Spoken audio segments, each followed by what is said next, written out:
You're listening to Skeptoid. I'm Brian Dunning from Skeptoid.com. Illuminating Our Lady of Zeitoun. It happened in 1968 in Zeitoun, a district of Cairo, Egypt. In the twilight of the evening of April 2nd, some mechanics across the street from St. Mary's Coptic Church saw what they thought was a woman atop the church about to jump and commit suicide. They made some phone calls, and soon police were there breaking up a crowd of onlookers. At some point, somebody said it looked like the Virgin Mary, and that new identification raced through the crowd.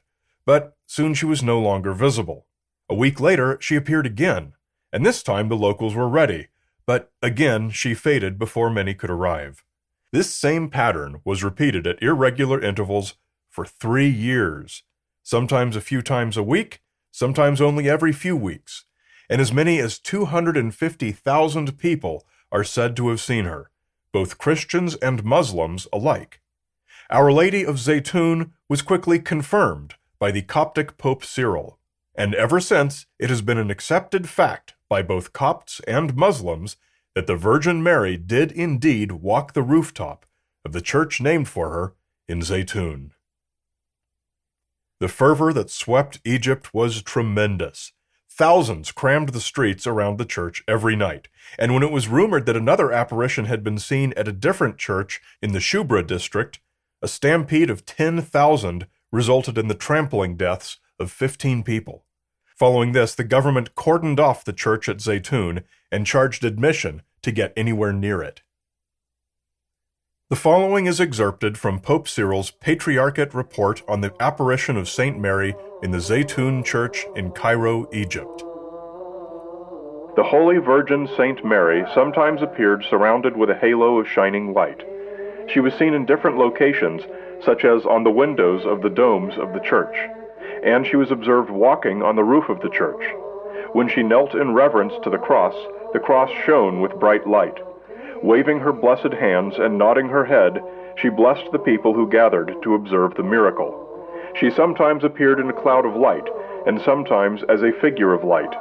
Her apparitions were sometimes preceded with heavenly bodies shaped like doves, moving at high speeds. The apparitions continued for long periods, up to 2 hours and 15 minutes, as in the dawn of Tuesday, April 30th, 1968, where she appeared continuously, from 2:45 a.m. till 5 a.m. Thousands of people of different denominations and religions, Egyptians and foreign visitors, observed the miracles.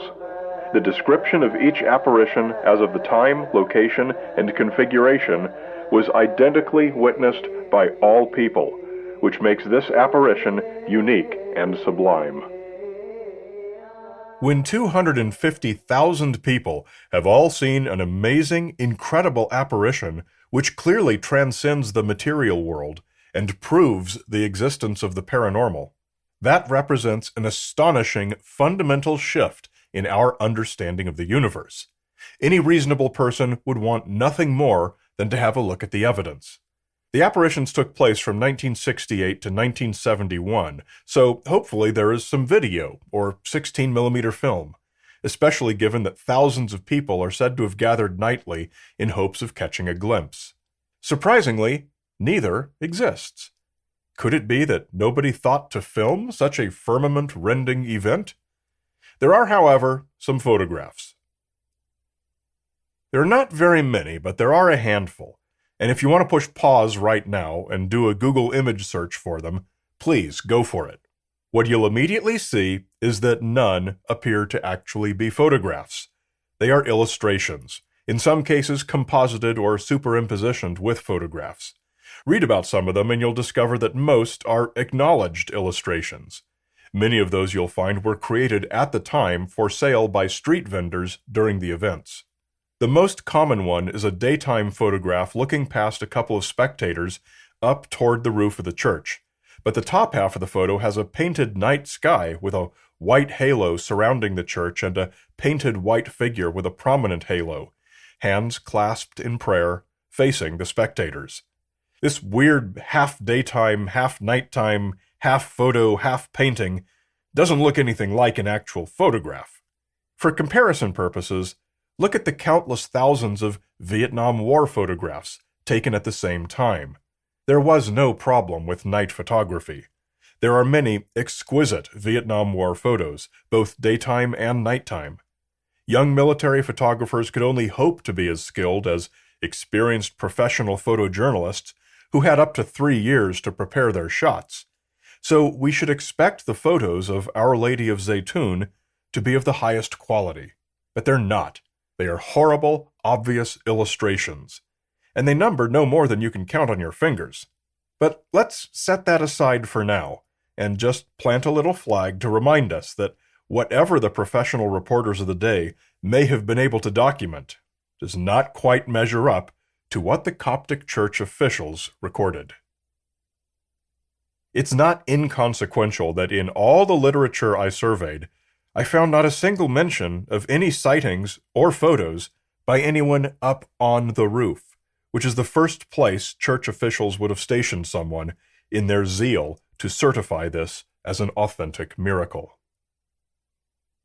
There's one science-y-sounding explanation for the Zeitoun lights that is mentioned in virtually every skeptical article on the subject: earthquake lights. This proposal was first published in 1989 by Dare and Persinger in the journal Perceptual and Motor Skills. From that article's abstract, "These phenomena, viewed by thousands of onlookers, began 1 year before an unprecedented increase, a factor of 10, in seismic activity about 400 kilometers to the southeast. Monthly analyses also demonstrated a moderate correlation between increases in seismicity and the occurrence of luminous phenomena during the same or previous month. These results were interpreted as further support for the hypothesis that most anomalous luminous phenomena are generated by factors associated with tectonic strain." To grasp the plausibility or implausibility of earthquake lights as an explanation for Our Lady of Zeitoun, you need only listen to my full Skeptoid episode on earthquake lights, number 534. In it, you'll find that despite widespread popular belief in earthquake lights, there is neither evidence for their existence nor any plausible theory suggesting anything like them might exist. Michael Persinger, one of the authors of that paper, was a strong proponent that earthquake lights might explain many strange light-related phenomena, not just Zeitoun. However, he was a psychologist, not a geophysicist. Note the paper was published in Perceptual and Motor Skills, and not in a geophysical journal. And though he was doubtless well practiced in the ways the mind can fool itself, he was ill-equipped to evaluate the plausibility of earthquake lights from a geophysical perspective. Without exception, every time the source of a so-called earthquake light caught on video has been conclusively identified, it's been either lightning from a distant storm unrelated to the earthquake, the explosion of an electrical transformer directly related to the earthquake, or a cloud illuminated by the sun that should never have been called an earthquake light in the first place. There has never been any need to go in search of an exotic explanation for a mysterious phenomenon that we have no reason to believe exists. Using earthquake lights as an explanation for any phenomenon is a textbook example of the fundamentally fallacious practice of using one unknown to explain another unknown. But using them to explain Our Lady of Zeitoun stretches this to an even further level of absurdity. Dare and Persinger, the original authors, correlated her appearance to seismic activity 400 kilometers to the southeast.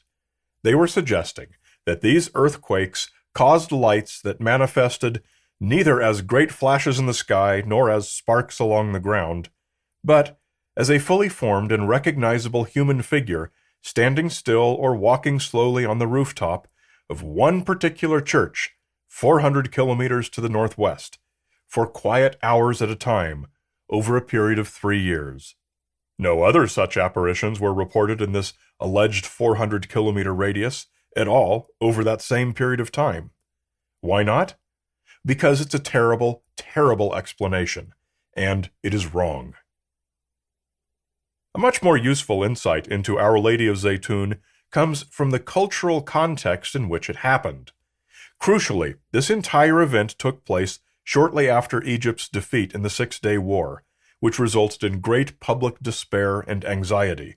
And just a few days after President Nasser's March 30th manifesto, which outlined his plan for Egypt to recover. As author Michael Carroll wrote in his 1986 book, The Cult of the Virgin Mary, "It seems reasonable to suggest that the apparition at Zeitoun was, like the government actions just mentioned, a response to the anxiety generated by the 1967 defeat. The people of Egypt, in other words, were susceptible to any suggestion which indicated that God was on their side, as such a suggestion would reduce their anxiety over the future. The idea that God might send the Virgin Mary as a sign that he was indeed on their side is consistent with the Koran's view of Mary, and so the people of Egypt would have been very receptive to the possibility that an apparition of the Virgin Mary was in progress at Zeitoun." This was the setting when Cynthia Nelson, then a professor of anthropology at the American University in Cairo, heard about the apparition from her students and spent the next 5 months studying the phenomenon. She spoke with many spectators on the scene, collecting their stories and forming a picture of what the apparition meant to Egyptians, Copts and Muslims alike. Nelson spent many evenings there herself, and on several occasions she saw what appeared to be flashes of light on the church's domes, which looked to her similar to headlights. Every time the slightest reflection would appear, the crowd would swell in cheers and gasps of awe, for there was no doubt in their minds that they were seeing the Virgin Mary. "I immediately explained this perceptual experience as an illusion caused by reflected light. But the source of the light was a mystery, for the street lights had been disconnected all around the church for several days. And within another week, all the trees around the church would be cut. The woman beside me was convinced it was the Virgin, which reveals once again that what the eye sees is the consequence not so much of psychological processes, but of intellectual, emotional, and ideational concerns."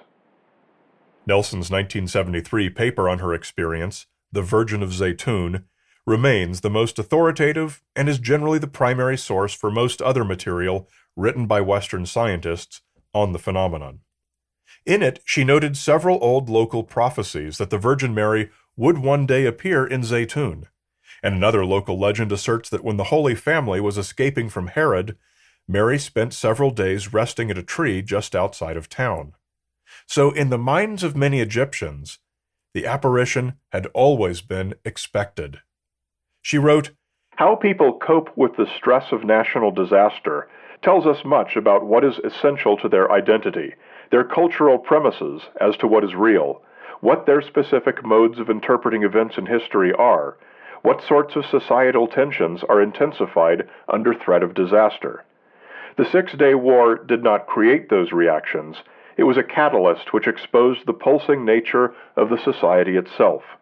The appearance of the Virgin symbolizes the disillusionment with secular political explanations and a turning toward the religious, to a deeper level of existence in terms of which it all makes sense."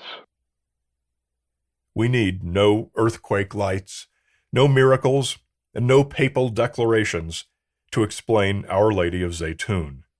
We need only a great collective desire and belief by a passionate populace, triggered by some unknown, inconsequential, various light sources that could have been anything.